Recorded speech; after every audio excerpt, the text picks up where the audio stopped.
当美国政府告诉你经济可能会衰退了，当美联储告诉你经济衰退了是因为关税，当股神巴菲特告诉你关税会让美元的价值蒸发，当桥水基金的大佬告诉你货币的秩序正在瓦解了，当全球债券巨头告诉你美债将会被大规模的抛售了，当索罗斯的做空集团告诉你美国正在被做空了，就是这些每一个单独走出来只需要弹指一挥就可以让整个世界灰飞烟灭的人，都在同一时间告诉你美国快不行的时候，而美股、美债、美元也真的都是在同时暴跌的时候，难道美国这一次真的要 game over 了吗？未来3个月要随时做好美国崩盘破产的最坏准备，美股、美债、美元将会变成废纸，真的会这样吗？大家好，我是扫地僧。这些话上一次我们听的最多的时候就是08年金融危机的时候，就是当时美国连银行都倒闭了，美股崩了，房子也崩了，无数人的财富灰飞烟灭了。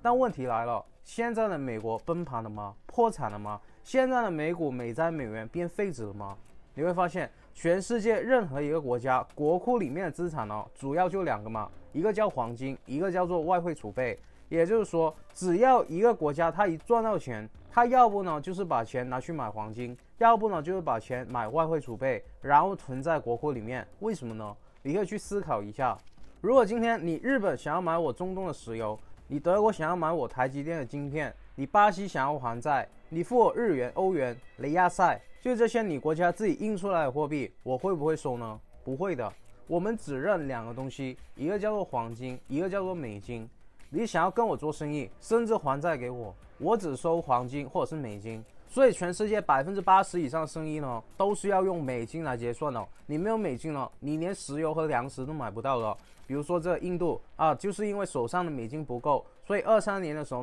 他们就买不到汽油嘛，印度国内的汽油价格就暴涨了。还有比如说97年亚洲金融风暴的时候这个泰国韩国他们的汇率就大幅度的贬值了，就是因为全世界都在卖掉你泰国和韩国的货币。简单来说就是全世界都不相信你这个国家的钱还能买到东西了，都觉得你这个国家的钱会不值钱嘛。而这时候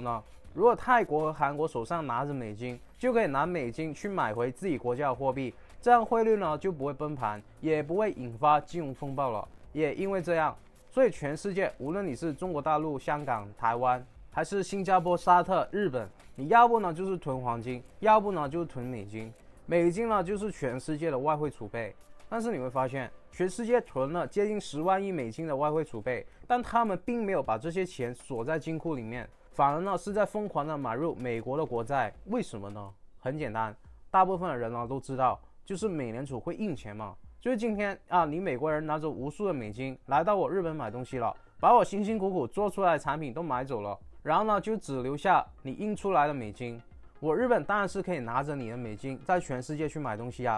但是你美联储只要打开这个印钞机然后没有上限去印钱，你这个美金就会贬值。比如说过去20年，美元的购买力就贬值了40%了，相当于这20年如果我什么都不做的话，我拿着你的美金能买到的东西就少了40%了，因为现金是不会生出利息的。如果我不去买美债，就等同于财富被无形的偷走了。还有比如说中国，现在不是说中国每年赚走了美国几千亿美金吗？那么这几千亿美金流入到中国之后，如果中国不花出去，那么人民币就会疯狂的升值和暴涨。你这样理解吗？就是今天中国的一家工厂，它赚了10亿的美金，它可以拿着10亿美金在中国花吗？不可以吗？它必须要把这10亿美金换成人民币，然后才可以在中国花嘛。也就是说，当中国每年赚走了几千亿美金，这几千亿美金就会被卖出，然后买进人民币，所以人民币就会升值。而如果人民币升值了，中国卖出去的东西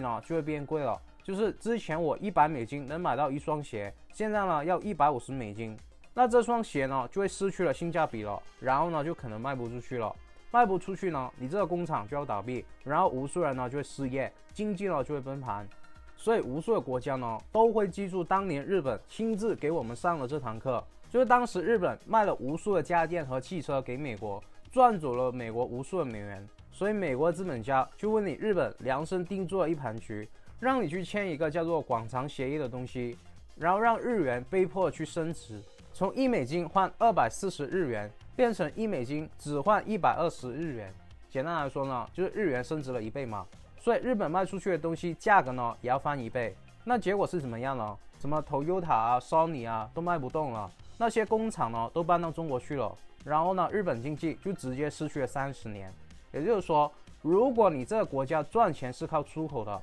是靠卖东西出去的，你的货币升值了，就会让你卖的东西变贵，然后呢就没人买，然后你自己家的工厂呢就会倒闭，经济呢就会崩盘，最后美国人呢就不会在你这边买东西了，而是转移到其他的国家，比如说中国。那这堂课你先记着，也就是说，当一个国家赚了很多的美元回来，如果不把这些美元花出去，那么自己国家的货币呢就会升值，然后就会影响到出口。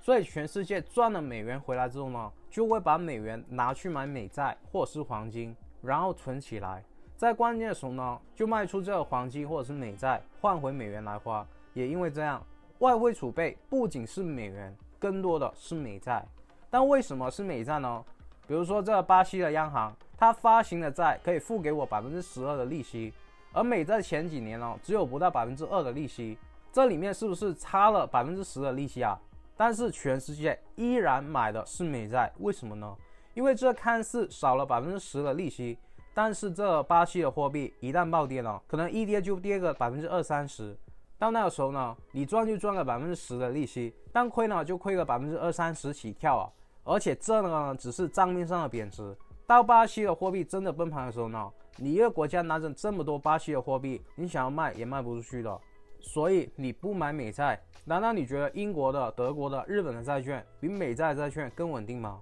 所以很多人都在说啊，美国会崩盘，美国会破产。其实它破不了产的。比如说今天乌克兰借了几万亿美金，它还不起钱了，它就可能要破产。乌克兰的股票、货币、债券都可能会变废纸，对吧？因为乌克兰印不出美元啊。但是美国借的钱呢，是美元啊。就是全世界囤了10万亿外汇储备都是美元了，而美元呢是美联储自己去印的，它怎么可能会破产呢？所以美国人他自己也说得很清楚，美国的军费呢就是全世界替他们买单的，不是他们自己买单的，因为全世界会借钱给他们花，他们可以印钱来还，这个呢就是美元霸权嘛。而有的人看完我上一部影片，说现在今时不同往日了，就我说嘛，美国想要浴火重生。美国想要引爆全球金融危机，然后自己成为全世界经济恢复最快的国家，让全世界去垫底，然后美国呢依然还是最强的。简单来说呢，就是把美国经济的这栋房子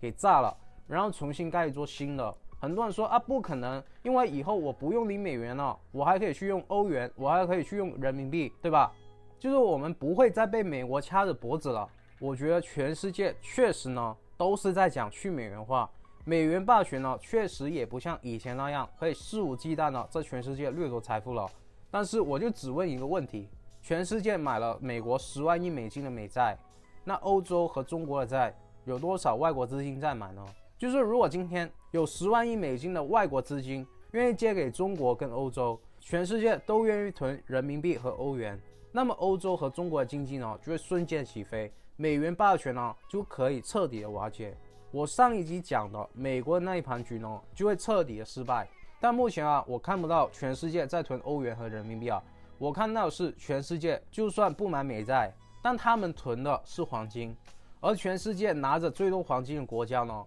依然是美国。那为什么这些金融巨鳄，甚至美联储和美国政府他自己都在唱空美国呢？因为他们要的是全世界崩盘，而不是美国崩盘。他们要的是一场金融危机，而不是美国的大萧条。他们要的是一场汇率的绑架，而不是靠关税去赚钱。这一次是离普通人最近的金融掠夺了。如果你只是安分守己的去工作，然后呢什么都不做，那么你只是白白的去替别人打工，你赚到的钱哦就会转移到资本家的手上。而现在因为股灾被套牢的人将会血本无归。如果你不想要成为这场局的牺牲品，甚至你希望可以再进一步跨越阶层的话，那么你可以订阅我的频道，因为你预期我后续会给你更多的资讯。而如果你怕自己听完以后就忘了，等同于浪费了你的时间了，那么你可以为这部影片点赞，这样影片就会自动的存在你的播放列表里面，让你随时可以回来跟着去做。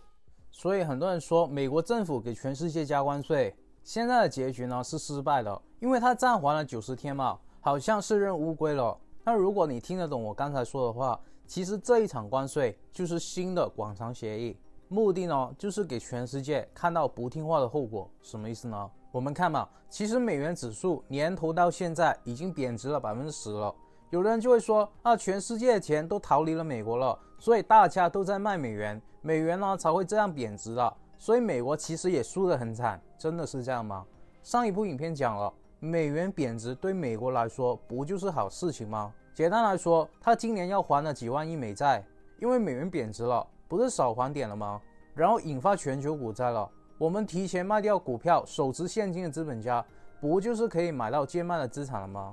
而美联储不就可以光明正大的印钱救市了吗？这些你自己去看，我就不多说了。重点来了，这一场关税战，我们看到的结果是，除了中国和越南的货币相对美元贬值之外呢，全世界大部分的货币相对美元都是在升值的。这代表什么呢？今天你是日本的商人，你卖东西去美国啊，赚了100万美金，然后这100万里面呢，30%你现在要拿去交关税了，所以你实际上是不是只赚了70万美金？然后当你把这70万美金换回日元的时候，以前你可以换1000万日元，现在日元如果升值了，你就只能换800万日元。也就是说，你日本人跟我美国做生意，我关税呢已经抽走了你一部分的利润，现在你的日元还在升值，你是不是就再亏掉一部分日元升值的利润呢？再简单点说，关税加上这个货币的升值呢，你做生意的成本就会增加，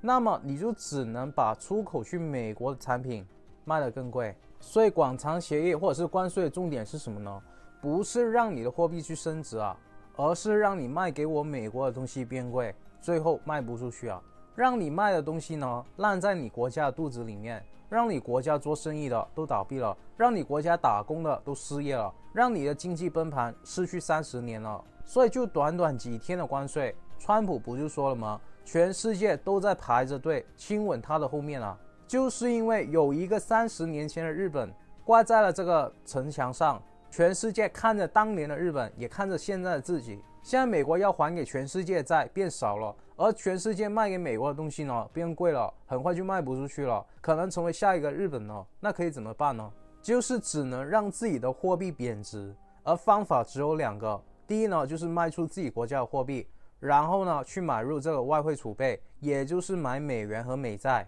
所以我们可以看得到，美债并没有继续的跌下去了，甚至现在出现了一个小小的反弹，就是因为全世界的国家不想让自己的货币继续升值，所以呢就只能被迫去买美债。这个呢就是美国的人质战术。如果你不买美债，轻则像现在这样给你加关税，让你的货币升值，让你的东西卖不出去，让你的经济衰退。再严重一点嘛，就是经济崩盘。我们最近一次看到一个大国的货币出现大幅度贬值的时候，其实就是俄罗斯军人踏进乌克兰的时候，俄罗斯的货币1个礼拜直接贬值了30%。为什么呢？因为美国没收了俄罗斯3000亿美金的外汇，冻结了俄罗斯的资产，俄罗斯呢直接就没有美元跟全世界做生意了。我有个朋友啊，以前是在俄罗斯做民航生意的，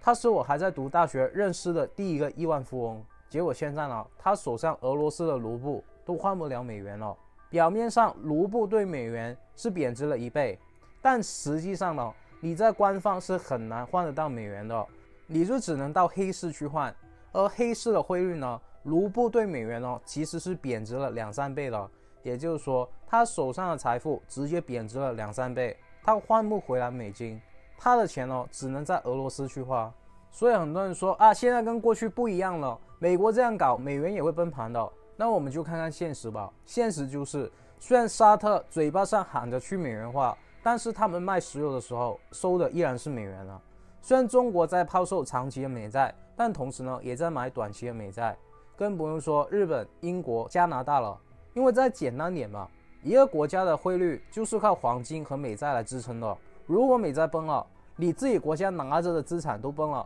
那你的货币还能稳住吗？所以当美国的金融巨鳄、美联储甚至美国政府他自己都在说美国不行的时候啊，美元确实是贬值了，但美元并不会崩盘了，反而不但可以让美国自己少还点债，还可以压低美国资产的价格，然后手握天量现金的资本家，像这个巴菲特就可以重新抄底美国资产了。最重要的就是去逼全世界接盘美债当然你可以选择不接盘，然后你的经济呢就会跟30年前的日本一样，再严重点就是跟现在的俄罗斯一样。所以你觉得这只是一场美国跟全世界的货币战争吗？当日本人、泰国人、俄罗斯人等等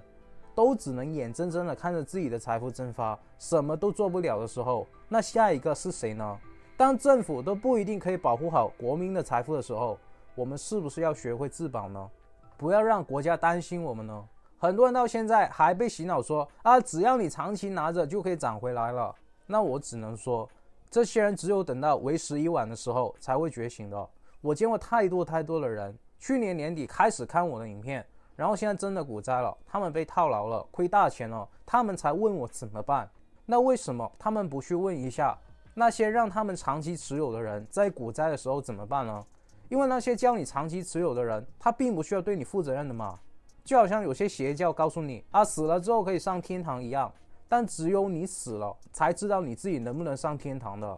为什么有这么多人投资输钱输到跳楼就是因为长期持有到破产的那一刻他才知道长期持有真的可以是一无所有的。所以下一次危机，你还是想要当这个旁观者吗？还是你选择从今天开始去学习跟随趋势，在乌云密布的时候呢开始去买伞，在暴雨来临之前去做空或是避险，在晴天的时候就出来抄底。我们的方法呢，简单来说，我们去赌会不会下雨，但是我看到乌云了，所以我不但知道有60-70%的概率会下雨，而且如果我猜对是下雨的话，我赚就赚你100块。但如果那30-40%的概率让我猜错的话，我亏呢只是亏1块给你。长期来玩这个游戏呢，我只会输少赢多。这样看上去我是在做赌博，实际上我却是在开赌场，在投资所以我们不需要学太多的投资方法了，我们只需要有一套方法和系统，可以贯穿任何资产，包括股票、黄金、比特币，甚至是外汇。所以如果你还没有学习这套系统，我呼吁你赶快在影片描述上的第一条链接走进我们的股票投资班。而现在只要你订阅了，是我的粉丝了，这个报名费不用$100，连1分钱美金都不要，直接免费了。如果你错过之后呢，里面任何福利都将取消了。听到这里，有的人就会说我不买美债，我选择买黄金，也可以让自己的货币贬值确实是这样的，但买黄金你要用的也是美元也就是说，如果一个国家把自己手上的外汇储备，也就是美元和美债换成黄金的话，那么这个国家手上的美元和美债是不是就变少了？这不是废话你可以看得到，我们从去年开始布局的黄金，现在涨了多少呢？68%。也就是说，一个国家要花比1年前多68%的美元，才能买得到跟1年前一样多的黄金再简单点说嘛，黄金的价格暴涨了，你这个国家想要买黄金，你就要消耗掉你手上更多的美元。加上如果你买的是黄金而不是美债，那么美国可能会对你加很多的关税，你就更难赚到美元了。这时候呢，你这个国家就会严重的缺乏美元。如果这时候美国的资本家开始做空黄金，把黄金的价格从高位打下来，而你这个国家因为严重的缺乏美元，所以你没有美元去接盘，你是没有办法顶住黄金的价格的。那么你的这个国家就只能眼睁睁的看着你手上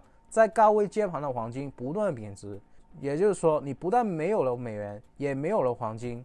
再简单点，其实你的钱已经无形的转移到美国了。详细的你可以看我上一集的影片嘛。你可能会说这只是我个人的猜测，那我只能说，历史呢只会不断重复。08年金融危机之后呢，美联储不断印钱，当全世界经济还在谷底的时候，美国的经济不但瞬间恢复了，而且还过得比之前还好所以全世界不是没有试过去美元化的，他们不断的去买入黄金。08年到11年的时候呢，黄金就涨了177%而这个时候美国的资本家呢就笑了，马上呢就下达了一个指令。而高盛接到了这个圣旨之后呢，就开始发出了第一篇看空黄金的研报，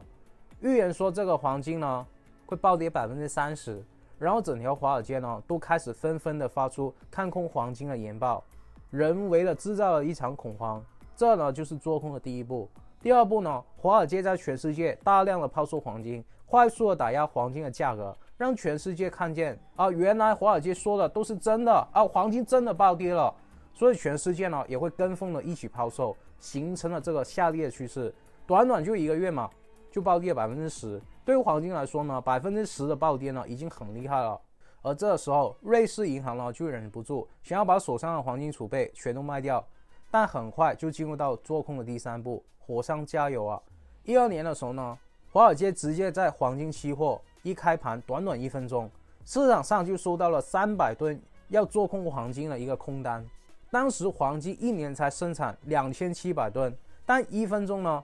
就有人卖掉了300吨。实际上呢，这做空的华尔街手上并没有这300吨的黄金，他们只是交了这个保证金，然后就做空了这300吨的黄金，让黄金暴跌的这把火烧得更厉害，让更多的人出来卖黄金，让这个金价砸下去，黄金呢就从高位暴跌了45%。这时候呢，全世界的国家和投资者就只能忍痛的贱卖黄金，把钱换回升值的美元和美债。而美国的资本家呢，不但把钱重新从这个黄金赶到美债之外，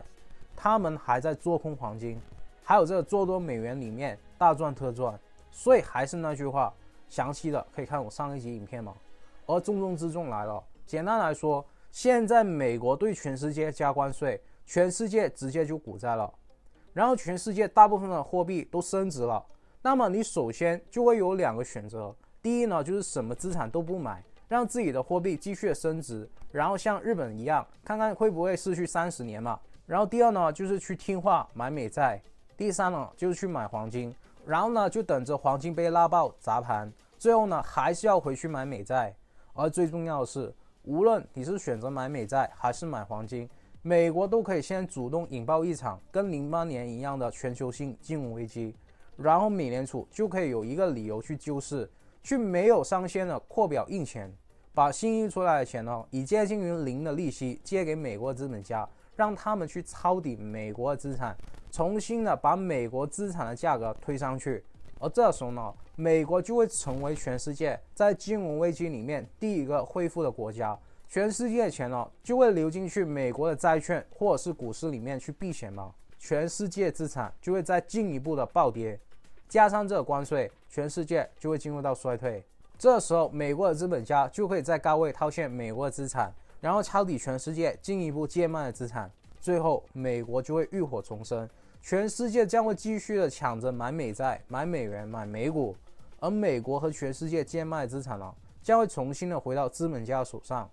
所以你可以去赌嘛，这一次跟过去已经不同了，美国的这个计划会失败了。但我只能告诉你，就算大家不买美债和美元，全世界呢还是在买黄金。目前没有一个货币可以替代美元成为外汇储备，而不管是美债还是黄金，都必须要用美元来交易。而不管是黄金还是美债，持有最多这2样资产的依然是美国。而不管全世界再怎么去美元化，金融危机发生的时候呢，只有美联储可以扩表印钱来救市。其他国家如果手上外汇储备不够，然后跟着美国去扩表印钱的话，只会让自己国家的货币变成废纸。所以很多人问我可以做什么去避免这一场危机呢？老实说，连全世界都不一定可以避免这场危机的时候，我一个小小的扫地僧能做什么呢？这并不是我们商人和投资人会关心的问题，我只能在这里把我看到的微语机提醒各位同路人，提醒各位兄弟姐妹，就是因为我只是一个小小的扫地僧，当危机来的时候，我就可以发挥自己小的优势，就是比大户、比金融机构，甚至比国家更灵活的去布局资产。如果他们是大象，我们就是老鼠。这也是为什么我不会长期持有的原因。比如说，就算我知道美国要先拉高黄金，然后把黄金的价格砸下去，但我依然可以买入黄金啊，因为黄金价格暴涨的时候，我可以买入赚钱嘛；黄金价格暴跌的时候，我可以做空赚钱嘛。而国家的大户呢，因为他们是天量的资金去买入的，所以他们就要提前买和提前卖，然后呢就会来不及买和来不及卖，最后甚至买不到，甚至卖不出去。所以我可以去年开始布局黄金、比特币，在现在全世界发生股灾的时候，反而继续的暴涨。那么我现在要做的就是观察市场，看看美国到底会不会砸盘黄金，然后再选择继续的拿着，还是现在卖一点。又比如说啊，我自己去年开始布局美股，然后去年年底的时候呢，开始卖掉大部分的美股，打游击战，甚至把美元转移到日元和港股，然后美股就开始暴跌了。我手上的港股小米呢，最高峰的时候翻了3倍，而我要做的就是选择卖多少赚多少钱，而不是现在很多人问我的，现在股票被套牢了可以怎么办？现在黄金都涨得这么高了，还可以追吗？看得到了吗？为什么我们的选择会这么的不同呢？为什么你会这么的被动呢？就是因为你并没有利用好小的这个优点，反而去长期持有，把自己手上的钱主动的去冻结。但是市场不但是波动了，在金融危机的时候呢，更是一场海啸啊！这时候你就只能很被动、很无助你只能问我怎么办，因为这个时候你每一个决策所带来的后果呢，你都担当不起，所以你就希望把这个责任甩给我。而我和我的弟子呢，不但是因为跟随着趋势灵活变通，最重要的是因为我们有一个计划，赚钱的话我们赚多少就够了，亏钱的话我们最多愿意亏多少。所以如果你不想错过后续进场的机会，你要做的就是先准备好，先统一一下你跟我之间的语言，把我整套投资的思维和方法先搞清楚，然后一转身为自己所用，而不是把责任推给我。我只能说，还没有看股票投资班的，趁着现在还是免费，趁着现在里面还送福利，趁着现在还没有下架，赶快去看吧，因为错过了牛市，不知道又要再等多少年了。好了，今天这部影片，如果你觉得有些细节听不懂的，我建议你把我前2、3期的影片看完。这里我多说几句就是我的影片的逻辑都是环环相扣的。你不看之前的影片，有的人可能会觉得我在马后炮，但其实很多东西呢早就讲了，我不能每一次都解释了，这样会很烦，影片也很长，所以你最起码看完前2集。而最近的局势呢只会更加动荡，但时间关系只能在此结束。不过下一期你预期会怎么样呢？很多人每周都在等这句话，将会是重中之重。好了，接下来我影片上架的时间会更改一下，我将会在每周日8点30分继续分享关于成为富人、企业家、投资家、达到财富自由的免费信息。如果你不想错过的话，我还是呼吁你订阅我的频道，然后打开小铃铛，然后无私的把影片分享出去。我真心祝福为这部影片点赞的兄弟姐妹们早日达到财富自由。有什么问题呢？可以给我留言，只要你们能在我今天说的内容里面找到1、2句话是有用的，能够帮助自己的人生过得好一些呢，我就心满意足了。好了，我们下个礼拜不见不散，拜。